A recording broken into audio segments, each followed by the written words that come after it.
গাজীপুরের কালিয়াকৈর উপজেলার কামরাঙ্গাচালার এলাকায় আজ দুপুরে ঢাকা-টাঙ্গাইল মহাসড়কে অটো চালকদের বিক্ষোভ ও সংঘর্ষে ঘটনা ঘটেছে।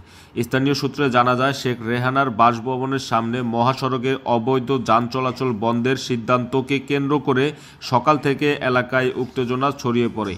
এ সময় অটো চালকরা দাবি জানান, আমরা যদি মেইন রোডে চালাতে না পারি তাহলে অন্যরা কেন চালাবে। এই দাবিকে কেন্দ্র করে বিক্ষুব্ধ অটো চালকরা মহাসড়কে চলাচলরত অন্যান্য অটোরিক্সা থামিয়ে গাড়ি আটক করেন এবং কয়েকজন চালককে মারধর করার অভিযোগ পাওয়া গেছে। এতে মুহূর্তের মধ্যে মহাসড়কে যান চলাচল বন্ধ হয়ে যায় এবং তীব্র যানজটের সৃষ্টি হয়। খবর পেয়ে কালিয়াকৈর থানা পুলিশ ঘটনাস্থলে পৌঁছে পরিস্থিতি নিয়ন্ত্রণে আনে। বর্তমানে পরিস্থিতি শান্ত রয়েছে। অটো চালকদের জীবিকা রক্ষার দাবি যেমন যৌক্তিক, তেমনি মহাসড়কে শৃঙ্খলা ও জননিরাপত্তা রক্ষাও অত্যন্ত জরুরি। আইন শৃঙ্খলা বাহিনী তাৎক্ষণিক পদক্ষেপে পরিস্থিতি আপাতত শান্ত হলেও মূল সমস্যার সমাধান না হলে যে কোনো সময় আবারও এ ঘটনা ঘটতে পারে। তাই প্রয়োজন প্রশাসন, স্থানীয় জনপ্রতিনিধি ও চালক সংগঠনগুলোর সম্মিলিত উদ্যোগ, যাতে জীবিকার পথ খোলা থাকে, আবার মহাসড়কের নিরাপত্তা ও শৃঙ্খলা বজায় রাখে।